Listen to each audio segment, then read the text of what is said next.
2024 marks the 55th year of the San Diego Padres Major League Baseball team, a team that has had an interesting history for better and for worse, like most small market teams. They're more known nowadays because they've gone out and spent big on free agents and made these humongous trades, almost kind of trying to form super teams to win a World Series, but they haven't got there yet. The closest they got was an ALCS in 2022, which they lost in 5 games to the Phillies. But they do have 2 magical pennant seasons in 1984 and 1998, where they would play the Tigers and Yankees in those World Series. However, they only won one of the 9 World Series games that they ever played in, and then they've also had a mismatch of other playoff seasons. However, after 2006, the Padres would go on a long 14-year playoff drought, where in the COVID-shortened 2020 season, they would in fact make the playoffs. But there's a team by the Padres that is known or is seen as one of the worst playoff teams of all time, and that season is 2005. Now, expectations for the Padres in 2005 were weird. They were coming off a season in 2004, which they won 87 games but missed out on the playoffs, but it was a step in the right direction. But they didn't necessarily have any superstars on that team outside of Jake Peavy and Trevor Hoffman, who mainly carried the pitching, with Peavy starting a lot of those games and helping save the bullpen, and Trevor Hoffman closed out a lot of the games, and after blowing the first 2 saves of the year, would not blow another save again until September. But when you talk about the 05 Padres, that's really about it. I mean, they did have a couple solid hitters like catcher Ramon Hernandez, Brian Giles, and they actually had their home run leader Ryan Klesko, who hit just 18 home runs. I mean, this was just a lineup of guess who, because a lot of these names, although good at some point, were never fantastic, and even the guys in the rotation that followed up Jake Peavy weren't anything special. Adam Eaton did win 11 games in his 22 starts,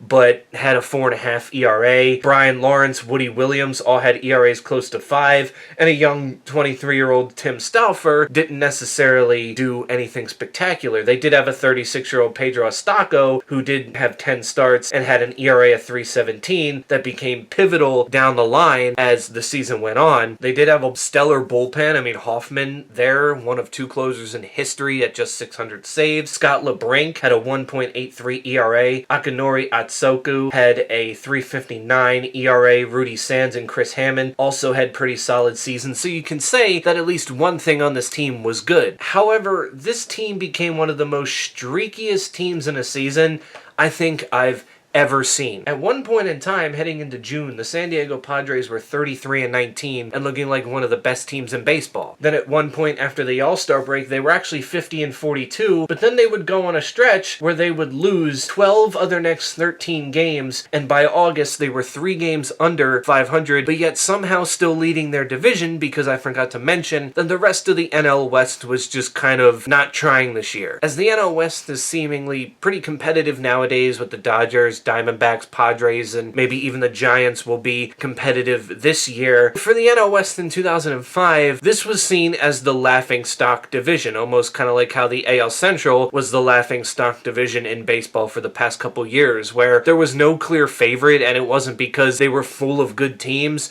They were kind of full of teams that were just kind of meh or either bad. I mean, the Giants, Dodgers, Diamondbacks, they weren't necessarily trying to do anything, especially the Diamondbacks coming off a 111 loss season just the year before, and the Colorado Rockies were the Rockies at this point. They haven't gotten to their Rocktober movie moment yet, so they were still kind of just looking back at that one playoff appearance they had in the strike-shortened season. And the funny thing is, on September 28th, 2005, the Padres beat the San Francisco Giants 9-1 to become NL West champion. Adam Eaton's getting ready for champagne, and so is the rest of San Diego.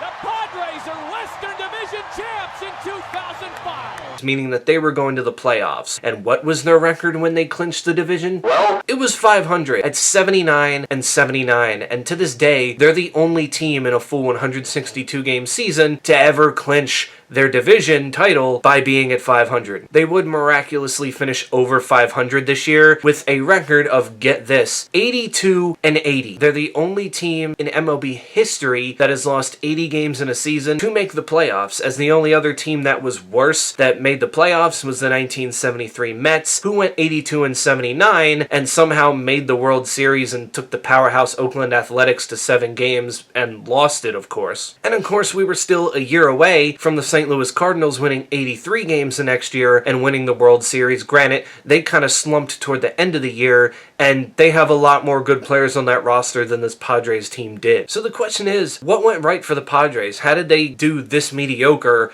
and yet still win their division outside of, well, hey, our division right now, the NL West, is just bad? Well, I think that they were just a scrappy team that knew their place and took advantage of their division being weak, because this is the last time I believe the Padres won the division. I think, oh no, they won their division in 2006 again the next year, but they did win 88 games. So this was kind of at a time where the Padres had just enough talent to beat out the other teams in their division, which weren't necessarily powerhouses up to this point. And then, of course, it could have been 3 years in a row if they didn't collapse in 2007. And even in 2010, the Padres won 90 games, 8 games more than this playoff team, and they didn't even make the playoffs because, again, a late year collapse kept them out of it, and they let the San Francisco Giants not only win the NL West, but ended up helping them win the NL pennant and winning their first World Series since 1954. So looking at it, this season just kind of encapsulates the Padres' history. They don't necessarily get lucky with this kind of stuff, but they're just one of those teams that even when it seems like they're not trying, they always seem to have those magical runs at some point in time, even though this magical run didn't last long because, well, they faced the St. Louis Cardinals in the playoffs and were easily swept because outside of Jake Peavy, there was nobody else in that rotation that they could rely on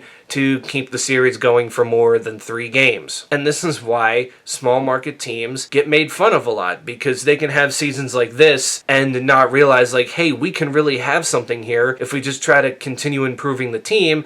And yeah, I do get it, later down the line the Padres would trade for Adrian Gonzalez and all that to kind of, help out the offense. But for the most part, they never made any spectacular moves that made you go, yeah, they can improve upon this and keep going. Outside of, from 2005 to 10, they had some pretty solid seasons, a couple that led to playoff years, and a couple that are known for late collapses in the year when they probably should have went in the first place. Now, they have this season. They have the luxury of saying that they might just be the worst playoff team ever in MLB history, and I really don't think that that is an over-exaggeration. You can tell me in the comments below, what do you all think? How about Padres fans? How weird was 2005 for you, seeing your team play, mediocre and still somehow being able to sneak into the playoffs? I mean, obviously those 2 pennant-winning teams in 84 and 98 had to be a lot more fun than this, right? Because you kind of knew when you were heading into the playoffs this year that you probably weren't going to win a game, and you probably weren't surprised at all when you got swept. But that's it for me.